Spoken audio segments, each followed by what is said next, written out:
Hello everyone, welcome to me continuing to learn Rust from the book. Today we'll start chapter 8 about common collections in Rust. Okay, Rust standard library includes a number of very useful data structures called collections. Most other data types represent one specific value, but collections can contain multiple values. Unlike the built-in array and tuple types that we learned before, the data these collections point to is stored on the heap, which means the amount of data does not need to be known at compile time and can grow or shrink as the program runs. Each kind of collection has a different capabilities and costs, and choosing an appropriate one for your current situation is a skill you'll develop over time. In this chapter, we'll discuss three collections that are used very often in Rust programs. A vector that allows you to store a variable number of values next to each other. A string is a collection of characters. We've mentioned the string type previously, but in this chapter we'll talk about it in depth. Oh, great. A hash map allows you to associate a value with a particular key. It's a particular implementation of the more general data structures called a map. To learn about other kinds of collections provided by the standard library, see the documentation. We'll discuss how to create and update vector strings and hash maps, as well as what makes each special. Okay, so basically you're familiar with two of these data types when vector and string are pretty much similar. I think there'll be some very small nuances that separate them method-wise. So let's continue. Okay. I think let's make a cargo new chapter 8, and then we code into chapter 8.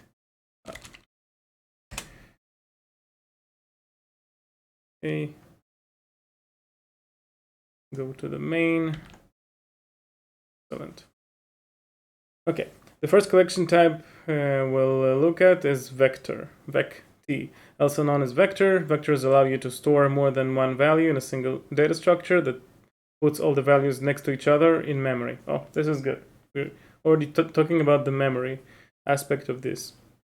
Vectors can only store values of the same type. They're useful when you have a list of items, such as the lines of text in a file or the prices of items in a shopping cart. Creating a new vector. Let's let p equals vec new. What type is it going to be? Probably going to be an error. Yeah, of type unknown. And if I go here and I say it's a vec of i32s, then it's okay. Note that we added a type annotation here because we aren't interested in any values into this vector. Rust doesn't know what kind of elements we intend to store. This is an important point. Vectors are implemented using generics.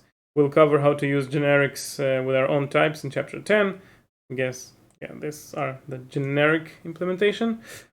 For now, know that the vector t type provided by the standard library can hold any type. When we create a vector to hold a specific type, we can specify the type within the angle brackets. The listing is 8.1. We told Rust that the vec t in v will hold elements of type i32. More often, you'll create a vec t with initial values, and Rust will infer the type of the value you want to store. So you rarely need to do this type annotation. Rust conveniently provides a vec macro, which will create a new vector that holds the values you give it. Listing 8.2 creates a new vector i32 that holds the values 1, 2, and 3. Okay, so let's try to create a vector. Let's see, vec 1, 2, 3. And it's automatically deduced that it's a vec i32. Okay, because we've given initial i32 values, Rust can infer that the type of v is i32, is a vector of i32, and the type annotation isn't necessary. Next, you'll look at how to modify a vector. Okay, so we have the, let's say we'll revert here to this, and then we can push items into the vector. Updating a vector to create a vector and then add elements to it, we can use the push method as shown in listing A3. So I can do v push and add 5. And then 6, 7, and 8. And what it says, that it's not mutable. And then add the mutability flag and everything is okay. So immutable vectors, I cannot push things into them. It's important. Okay.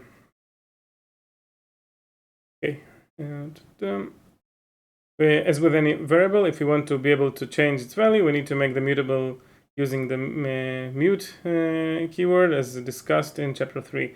The numbers we place inside are of type i32 and Rust infers this from the data, so we don't need the vec i32 notation. Oh, that's nice. So if I remove this, the compiler will look ahead and see what type of data we put into this vector, and it can deduce its type. Great. Okay, reading elements of vectors. Okay, I think now we're getting into some interesting territory. So let's initialize the vector with the vec2, not mutable. It's going to be 1, 2, 3, 4, 5. Great. And now, okay, there are two ways to reference a value stored in a vector: via indexing or using the get method. In the following examples, we have annotated the types of the values that are returned from these functions for extra clarity. Okay, listing 8.4 shows both methods of accessing a value in a vector with indexing syntax and the get method. Okay, so we have third.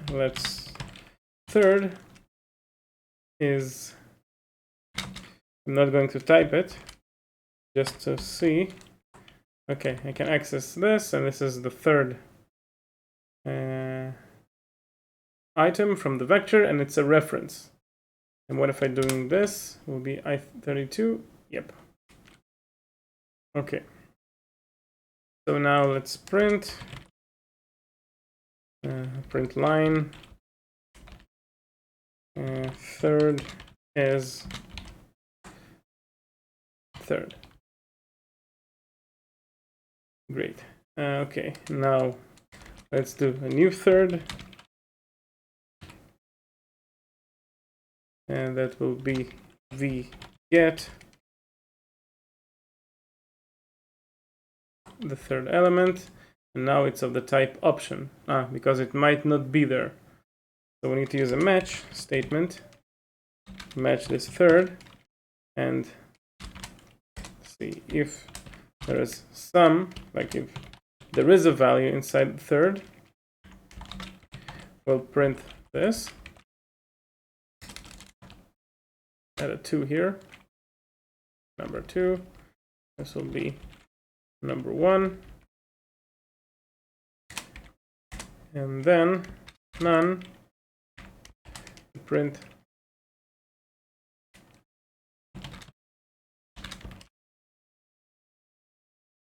there is no third element. Excellent.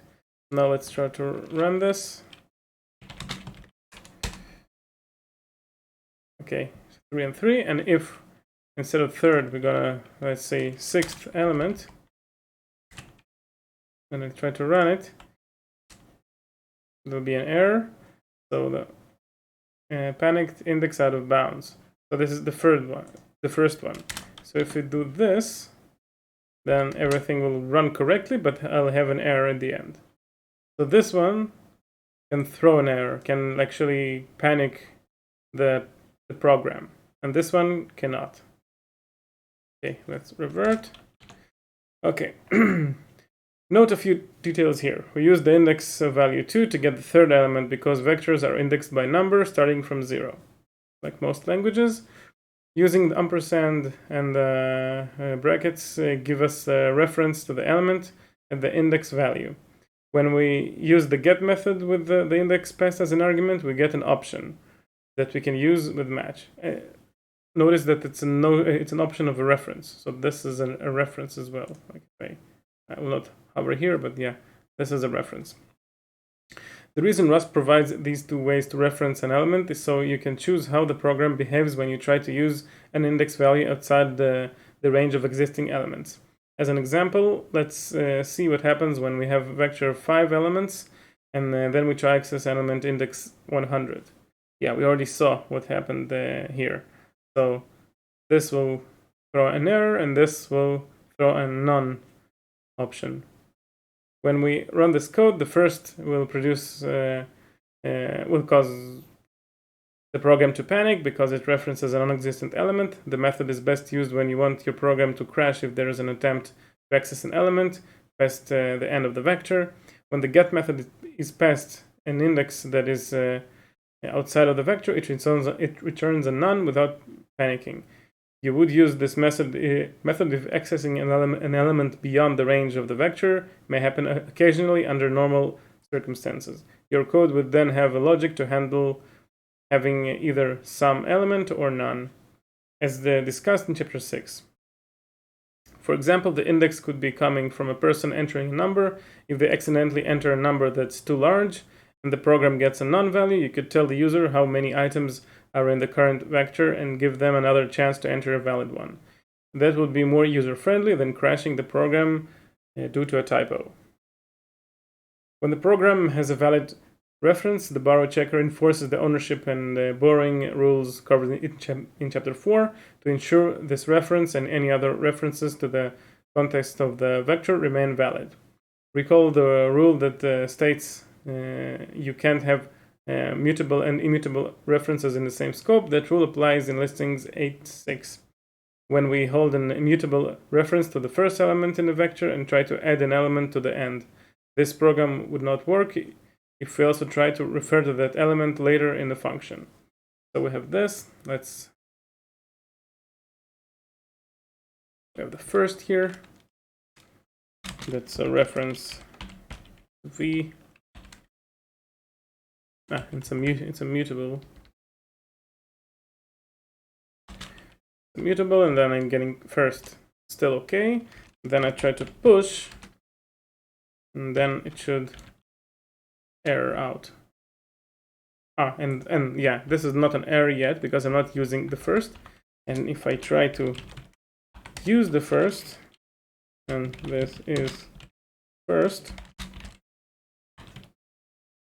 then this is an error. Yeah, exactly. Because I cannot borrow the v as a mutable because it is also borrowed as immutable. Okay, here I'm borrowing this as an immutable, and here I'm trying to borrow this as a mutable.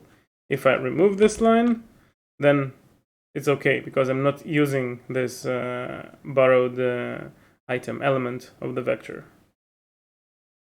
Okay, let's continue. This is the error. Okay. The code in listing 8.6 might look like it would work. Why should a reference to the first element care about changes at the end of the vector? This error is due to the way vectors work. Because vectors put the value next to each other in memory, adding a new element to the end of the vector might require allocating new memory and copying the old elements to the new space. If there isn't enough room to put all the elements next to each other where the vector is currently stored. In this case, the reference to the first element would be pointing to a deallocated memory. The borrowing rules prevent programs from ending up in this situation. This is actually smart. Because you know that when you have a vector that can grow, and it grows beyond its capacity, it's like initially allocated capacity, it reallocates memory. Sometimes the reallocated memory is in place, i.e. you add a new chunk of allocated memory to the end of the vector, but sometimes there is no such option because of memory fragmentation. So you have to allocate an entirely new chunk and then copy the old vector into the new location. In that case, all items pointing to the old memory are invalid. It might still work, but sometimes it doesn't work. It can crash, it can be some memory reading error, it could be that some other section of the code will allocate the memory into this memory and then the code will change.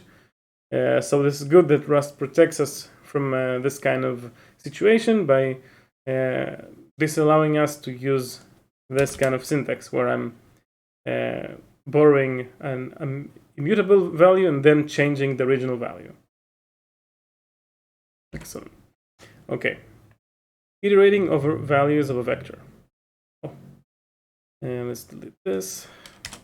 Okay. To access each element in a vector in turn, we would iterate through all of the elements rather than use indices to access one at a time. Listing 8.7 shows how to use a for loop to get immutable reference to each element in a vector of i32 values and print them.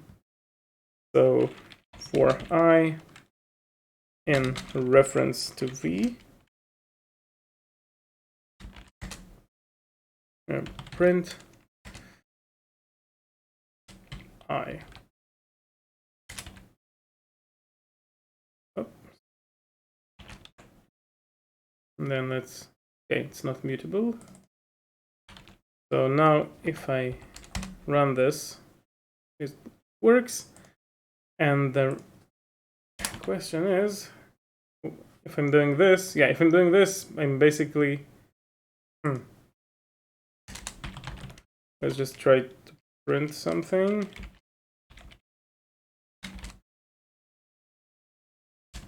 I'm wondering what happens if I'm not using a reference here, like if it affects something with the borrow checker or not. Then I can do here v2, for example. Yeah, this is an error because borrow of moved value v. So because I'm doing this, I'm moving, there is actually some sort of scope, like this scope probably, or the scope of this operation borrows this v. So I have to use a reference here that this should fix the error. Yeah, because I'm borrowing a reference, it is returned back to the scope after the for loop. So basically, if I'm doing this, then after the for loop finishes, the borrow checker, like the compilation, will free the memory associated with v. And if I'm doing this, it will not do so. Okay, let's continue. We can also iterate over mutable references to each element in a mutable vector in order to make changes to all the elements. The for loop, like if I'm doing it is mutable, I can do, okay, I guess the asterisk is the dereference operator. Don't recall. Okay, I need to have a mutable v here. So now, I guess this is a dereference. Okay, we can also iterate over mutable references to each element in a mutable vector in order to make changes to all the elements. The for loop in listing 8.8 will add 50 to each element. To change the value that the mutable reference refers to, we have to use the dereference operator to get to the value I before we can use the plus equals operator. We'll talk more about the dereference operator in chapter 15. Iterating over vector whether immutably or mutably is safe because of the borrow checkers rule. If we attempt to insert or remove items in the for loop bodies in listing 8.7 and listing 8.8, we would get a compiler error similar to the one we got with the code. Listing 8.6. The reference to the vector that the for loop holds prevents simultaneous modification of the whole vector. So if we try to do here v, I don't know, push 6, it'll be an error because we borrowed a mutable value here. I cannot borrow v as a mutable more than once at a time because it's borrowed here. I think it will show as first borrow is 14. Yeah, that's it. Great. Using an enum to store multiple types. Okay, vectors can only store values that are the same type. This can be inconvenient. There are definitely use cases for needing to store a list of items of different types. Fortunately, the variants of an enum are defined under the same enum type. So when we need one of type to represent elements of different types, we can define and use an enum. For example, say we want to get values from a row in a spreadsheet in which some of the columns in the row contain integers, some floating point numbers, and some strings. We can defined an enum whose variants will hold the different value types, and all the enum variants will be considered the same type, that of the enum. Then we can create a vector to hold that enum and so ultimately hold different types. We've demonstrated this in listing 9. So we have this enum. I'm just going to copy paste it. Sorry. So I have this enum that is we have an int, a float, and a text, and then we want to do this. Yeah, we create a vector of the enum. So the reason it works is because, as we learn in a chapter with enums, when we store this, then actually we store a reference to this value under this flag. So basically what is stored in the vector itself on the heap is just if it's an int, a float, or a text.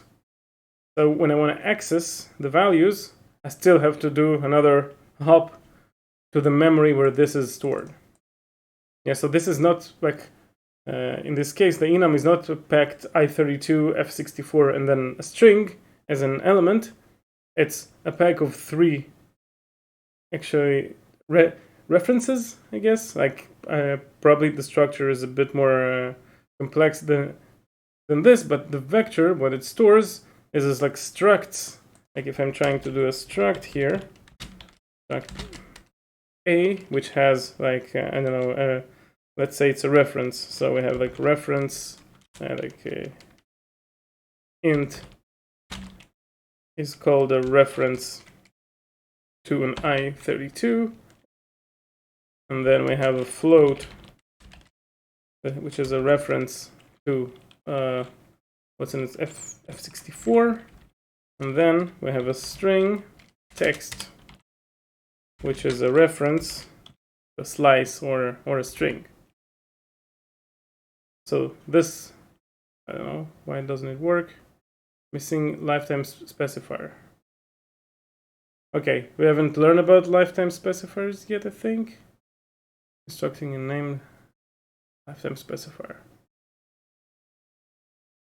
Okay, I guess because it's a reference, then I need a lifetime specifier. Okay, because like it doesn't know where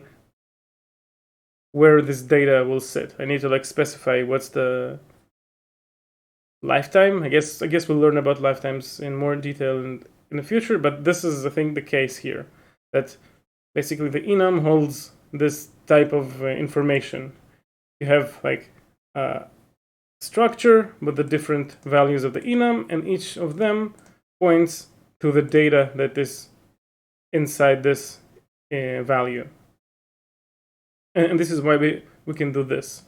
Basically because it does not store the strings, the I32s and the F64s. It just stores the int, float, and text values, and they point to where the value of this enum element is at. Let's save to clear the errors. Okay, Rust needs to know what types will be in the vector at compile time, so it knows exactly how much memory on the heap will be needed to store each element. We must also be explicit about what types are allowed in this vector. If Rust... actually I was wrong. If Rust allowed a vector to hold any type, there would be a chance that one or more of the types would cause errors with the operations performance on the elements of the vector. Using an enum plus a match expression means that Rust will ensure at compile time that every possible case is handled, as discussed in chapter 6. So I was wrong. Basically, because the string is already a reference, I could have the exact size of the spreadsheet cell. Like I could deduce the entire size here, and then I can use it and pack the entire thing. So I was wrong. Disregard the entire section of me explaining things that are incorrect. Well, I guess I still have something to learn with Rust. Well, a lot. Okay. If you don't know the exhaustive set of types a program will get at runtime to store in a vector, the enum technique won't work. Instead, you can use a trait object, which we'll cover in chapter 17. Now that we've discussed some of the most common ways to use vectors, be sure to review the API documentation for all the many useful methods defined on vector by a standard library. For example, in addition to push, pop method removes and returns the last element. Okay, and this is an example of pop, where, dropping a vector drops its elements. Like any other struct, a vector is freed when it goes out of scope, as annotated in listings 8.10. Here we see a vector, and then it goes out of scope, so it's no longer valid.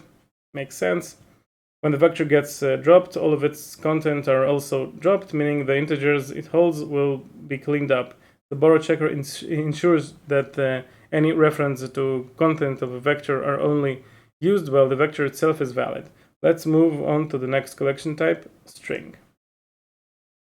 See how with time. Good. We talked about strings in chapter 4, but we've looked at them in more depth now. New rustations commonly get stuck on strings for a combination of 3 reasons. Rust, propensity for exposing possible errors, strings being a more complicated data structure than many programmers give them credit for, and UTF-8. These factors combine in a way that can seem difficult when you're coming from other programming languages.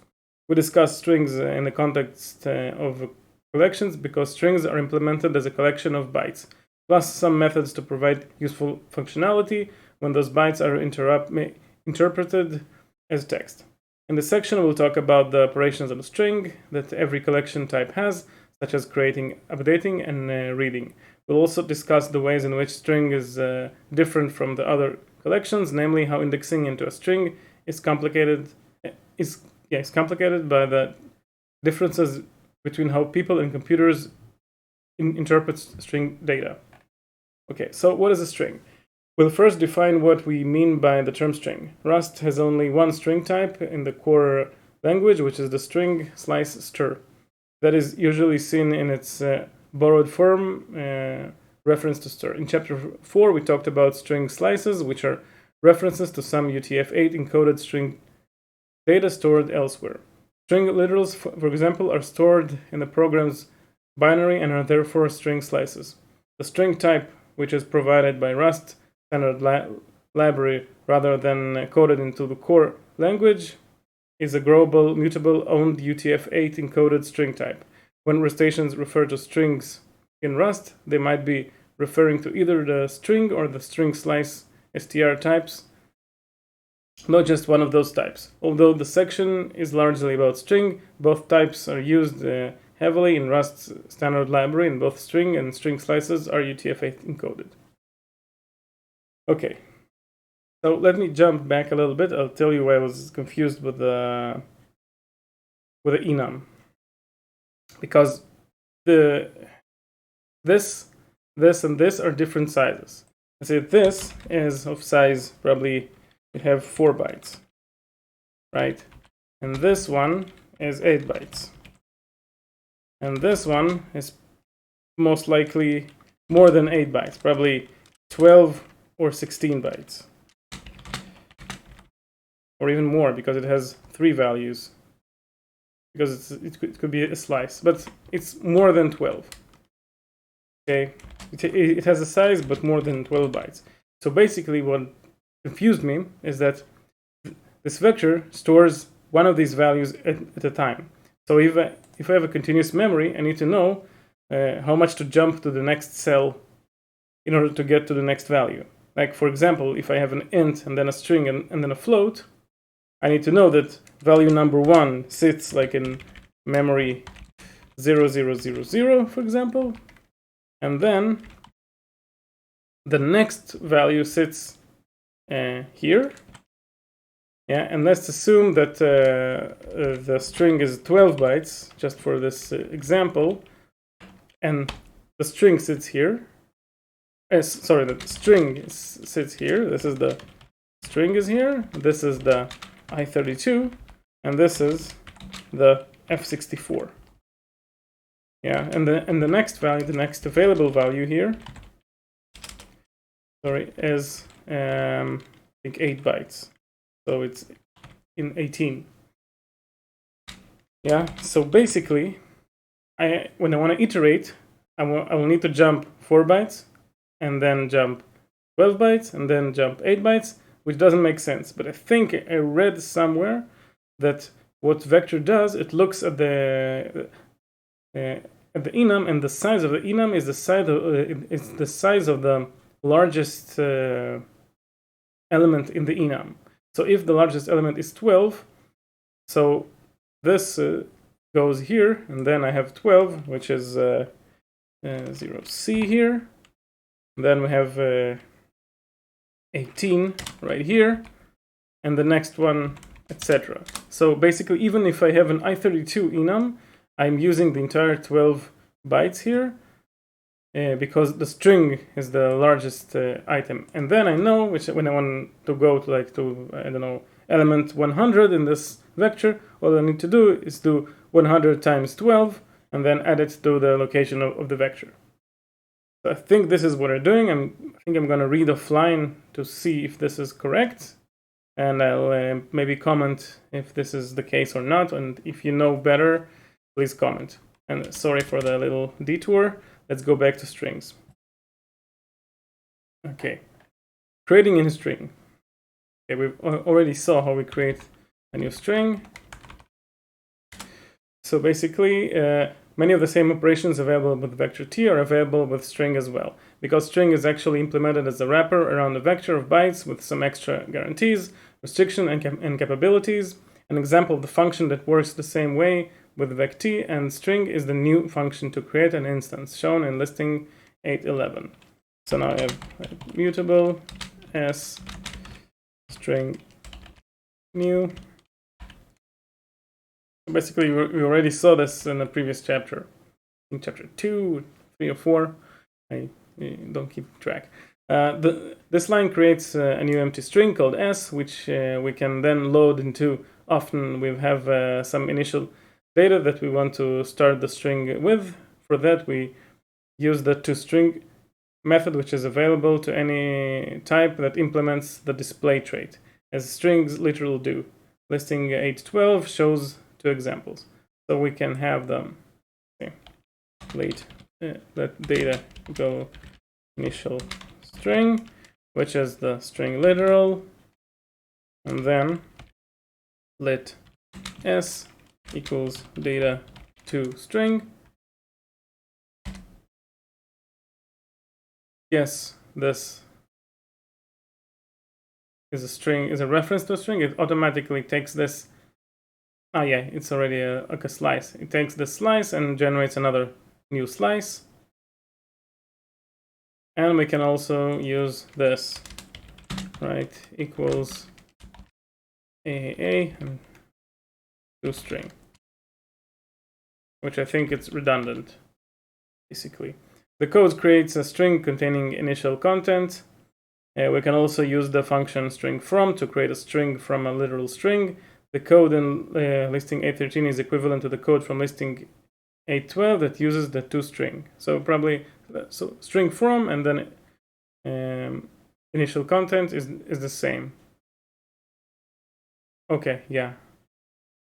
So this creates a string. Yeah, this is a slice into the internal string of the memory. This cannot be mutable. Yeah, but this can be mutable. So if I create a mute here, it's not an error. It's just a warning that I'm not using this. So basically, I can also use this. I can say let s equals string from and then initial contents. Okay, so these, let's really paste. So these 3 statements are the same. They generate the same object. The same object with the same content, not the same object in memory.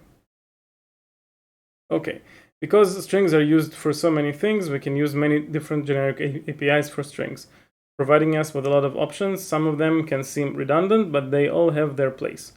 In this case, string form and toString do the same thing, so which you choose is a matter of style and readability. Remember that strings are UTF-8 encoded, so we can include any properly encoded data in them, as shown in listing 814. So we have different languages here. I guess also icons are valid here because they're valid UTF-8 characters. Let's just play around with this and see if I can use the slash notation. If I do something like, will this work? Or is just an escape character? Yeah, I think we'll want to read if we want to use like U codes. Maybe it's like this. Let's just try to print this.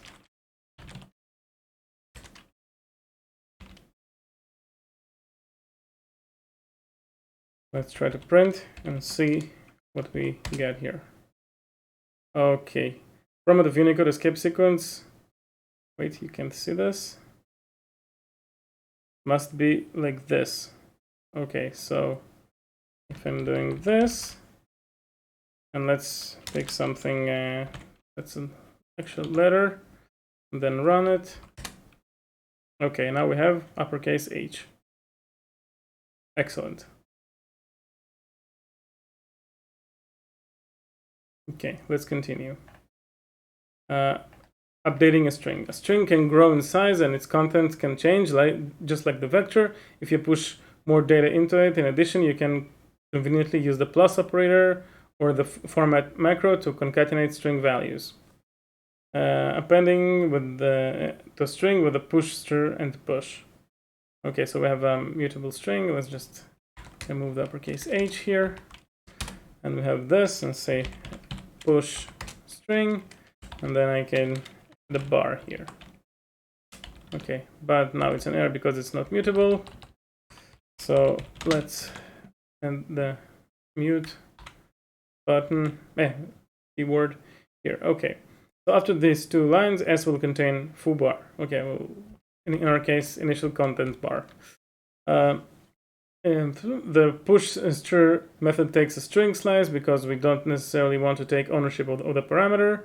For example, in the code listing 816, we want to be able to use S2 after appending its content to S1. So we just copy and then we analyze the code. Okay, so we have a immutable S1 string created from foo. Then we have a second string bar, and then I'm pushing a string. S1 push string S2. So let's run this. This works, but I see that this gets okay, it's a string of type reference to a string. So this is a slice.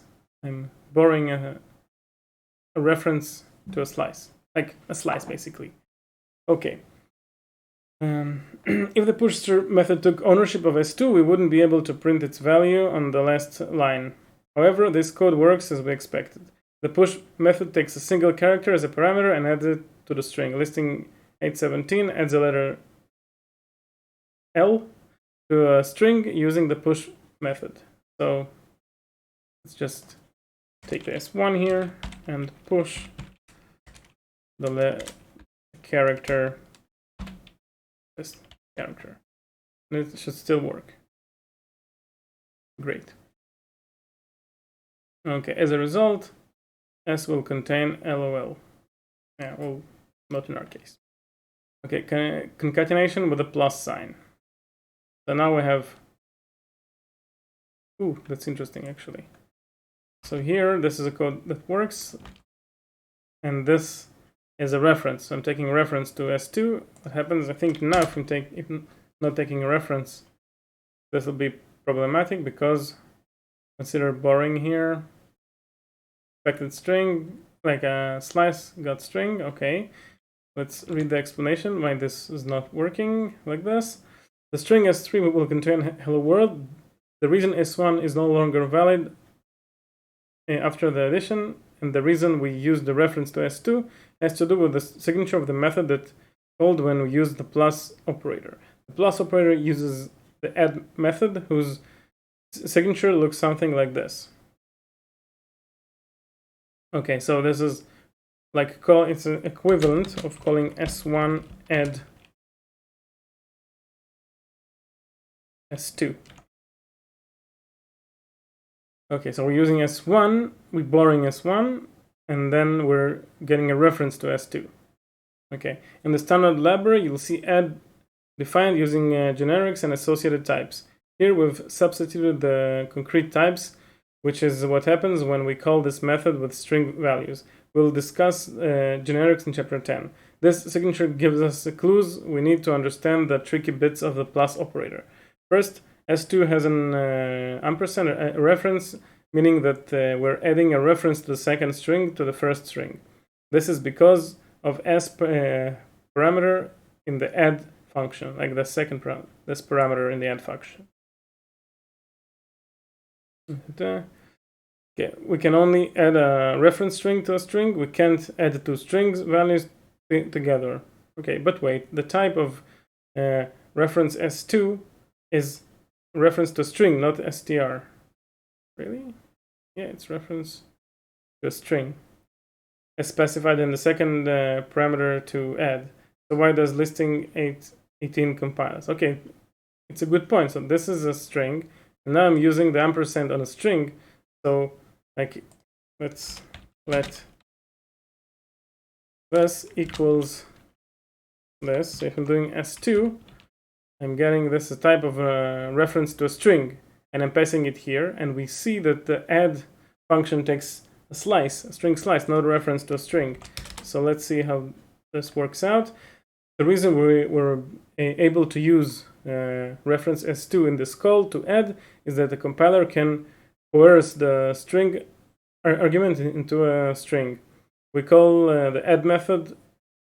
When called the add method, Rust uses a deref coercion, which here turns the reference to the string into reference to the string, and then the entire slice. Like this is a slice. If I do this, then this will become slice. Yeah. Okay. We'll discuss deref coercion in more depth in chapter 15. Because add does not take ownership of the S parameter, S2 will still be valid string after the operation. Second, we can see that the signature that add takes ownership of self because self does not have an ampersand. That means that S1 will be moved into the add call and will no longer be valid after that. So although let S3 equal S1 plus S2 looks like it will copy both strings and create a new one, this statement actually takes ownership of S1, appends a copy of the content of S2, and then returns ownership of the result. In other words, it looks like it's making a lot of copies, but it isn't. The implementation is more efficient than copying. Okay.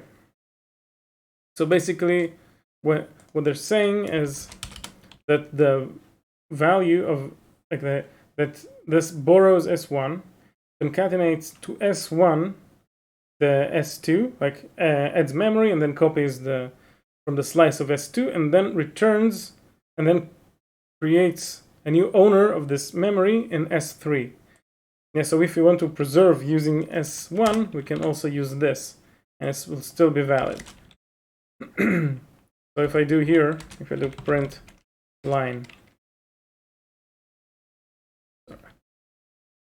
S1 here, I'll get the hello, and then I'll get hello world, and this is valid now. So let's try to run it, and I'm getting hello and then hello world. And if I'm doing here S3,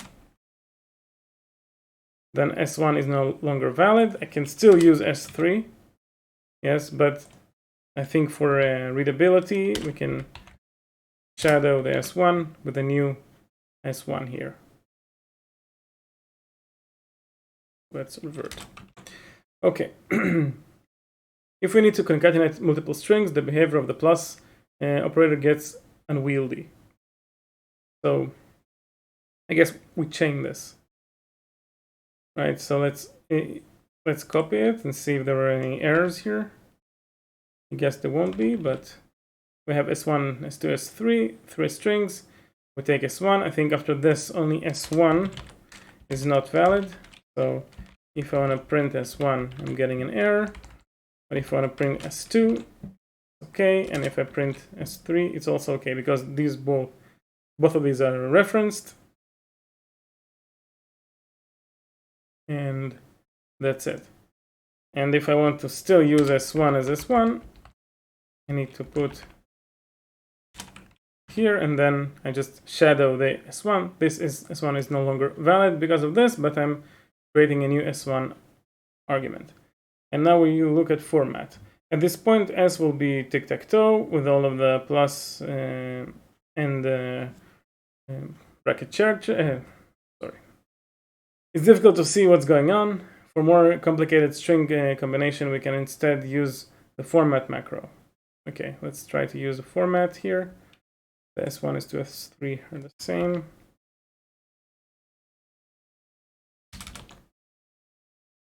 Okay, and this is S. Now I want to see, let's print, like, is this one taken as a reference here? Yep, S1 is taken as a reference. So all of these are taken as reference. So I'm generating a new memory where I copy tic-tac and toe into it. As the previous example took S1 and extended its memory in order to make this. So now everything is left unborrowed. The code also sets S to tic-tac-toe. The format macro works like print line, but instead of printing the output to the screen, it returns a string with the content.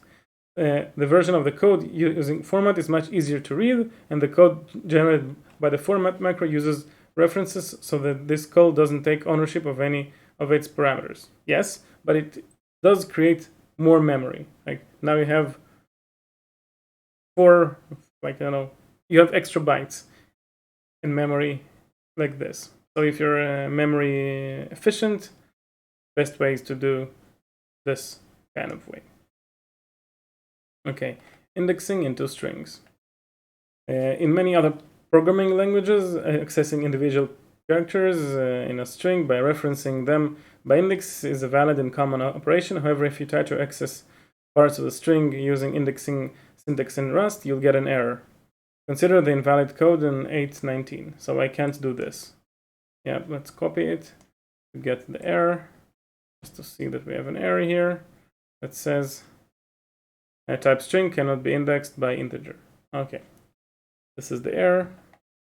The error and the note tell the story. Rust string don't support indexing, but why not? To answer the question, we need to discuss how Rust stores strings in memory. I guess because it's UTF-8 and not all characters in UTF-8 are 1 byte long. So if I want to jump to the 16th character, it's not like 16 times 1 byte that I have to jump, because there might be some characters that are 2 or 4 bytes long in the string.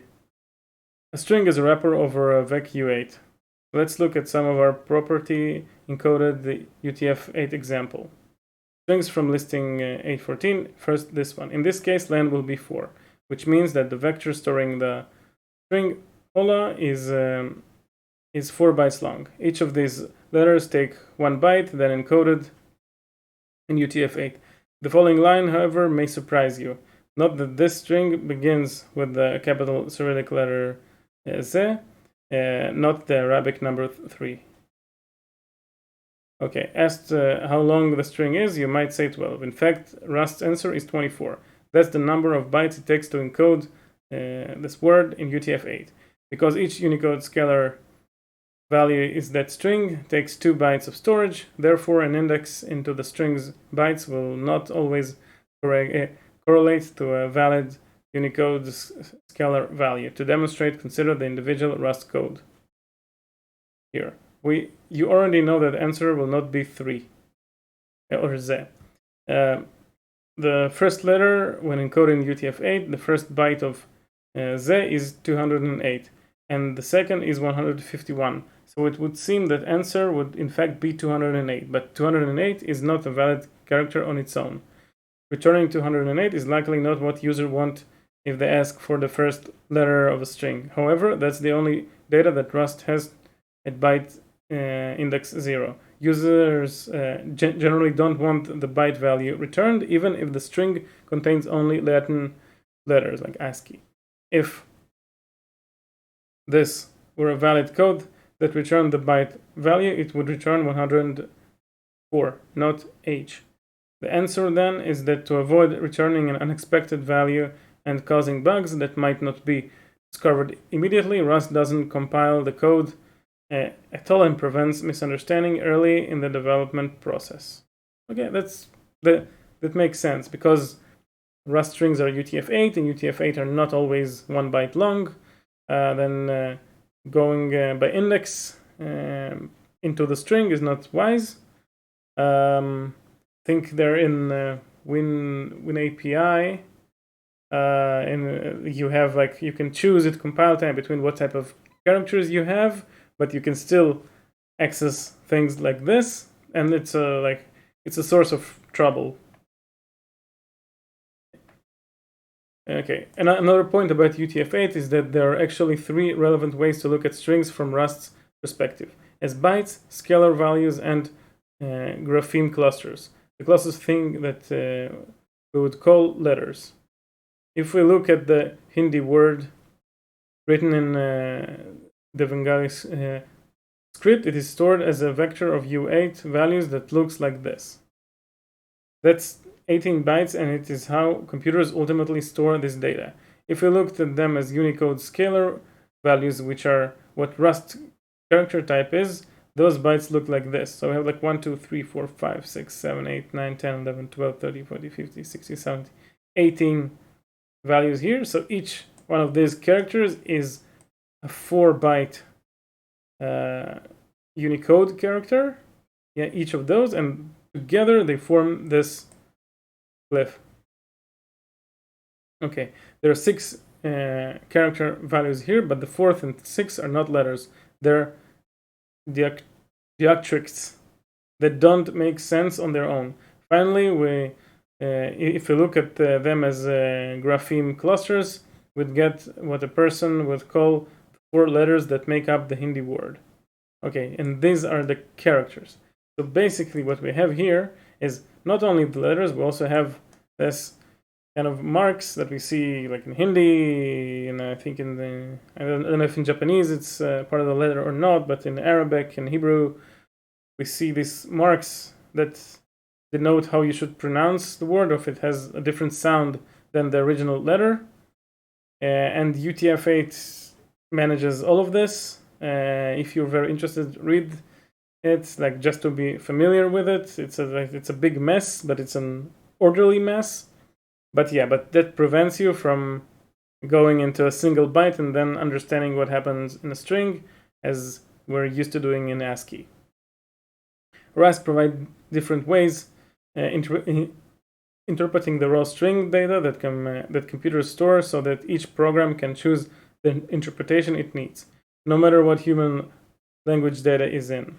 Final reason Rust doesn't allow us to index into a string to get a character is that the indexing operations are expected to always take constant time, O of 1, but it isn't possible to guarantee that performance with a string, because Rust would have to walk through the content from the beginning to the index to determine how many valid characters were there. Yeah, exactly. So when we do this, we expect it to just go and jump to the memory, read the memory, and return.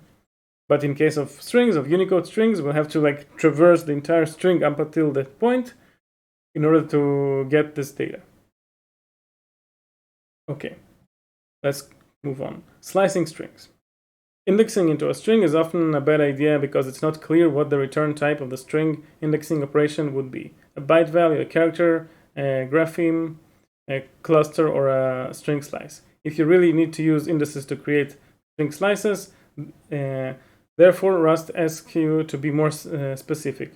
Rather than indexing using these brackets with a single number, you can use brackets with a range to create a string slice containing particular bytes. So we have this, and if we take this, I want to maybe copy paste it here. Yes. Okay, and if I do length here,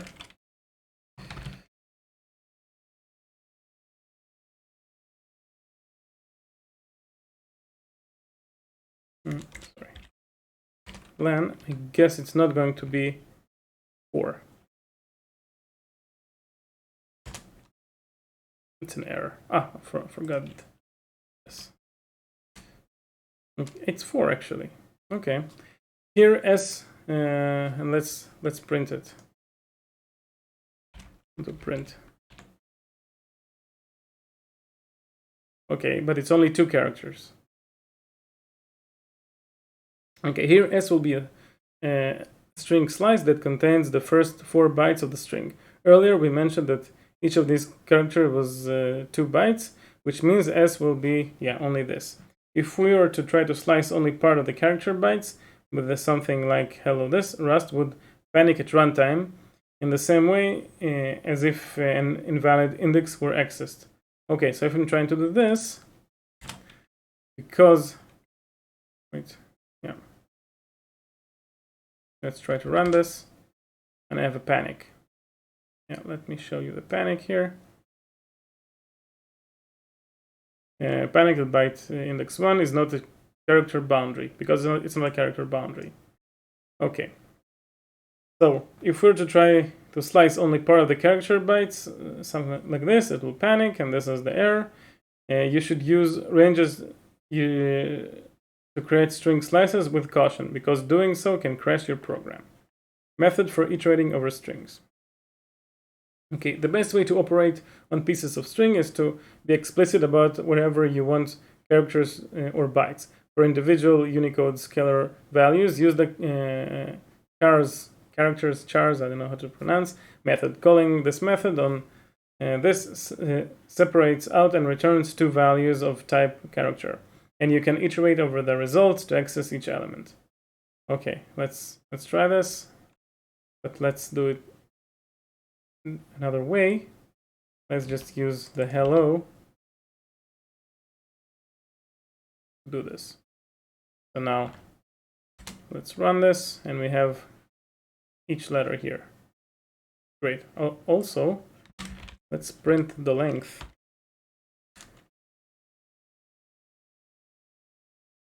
So it's there is no proper length. Let's see if it's all 1s or not. It's all 2s. Okay, great. So this shows us the length in bytes, the number of bytes in the character. Okay. Alternatively, the bytes method returns each row byte, which might be appropriate for your domain. So now we can use bytes here. Now it's a byte, it's a U8, so we no longer have this. But we can run this and get many values here. Okay, continue. But be sure to remember that valid Unicode scalar values may be made up of more than 1 byte. Getting a grapheme cluster from string, as with the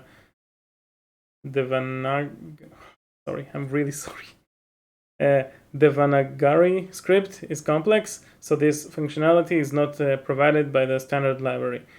Crates are available on crates.io if this is the functionality you need. Okay, so in order to support this type of Indian script, you have to install a crate. Okay. Strings are not so simple. To summarize, strings are complicated. Different programming languages may be different choices about how to present the complexity to the programmer. Rust has chosen to make the correct handling of string data the default behavior of all Rust programs, which means programs have to put more thought into handling UTF-8 data upfront. This trade-off exposes more of the complexity of string than it's apparent in other programming languages, but it prevents you from having to handle errors involving non-ASCII letters in your development life cycle. The good news is that the standard library offers a lot of functionality built off the string and string slices types to help handle these complex situations correctly. Be sure to check out documentation for useful methods like contains for searching in strings and replace for substituting parts of strings with another string. Let's switch to something a bit less complex, hash maps. So I want to say about strings, what comes to mind is that because it's always UTF-8, I think when you try to integrate with external things like maybe networking, or if you want to write an HTTP server. I think I saw that in this book. In the future, you're going to write an HTTP server. You'll need to be very careful. You'll need to like do some sort of transformation of the strings that you send and you get back, because not all strings that you send are UTF-8, and you have to probably make sure that everything works together. It might be an overhead even for this type of operation, but maybe there's some kind of treatment that you can do that will prevent this constant conversion that you might need. Okay, let's see how with time. Okay, we've been doing this an hour. I think I'll leave this for next episode. I think it'll be easier. I hope so. So thank you, and see you next time.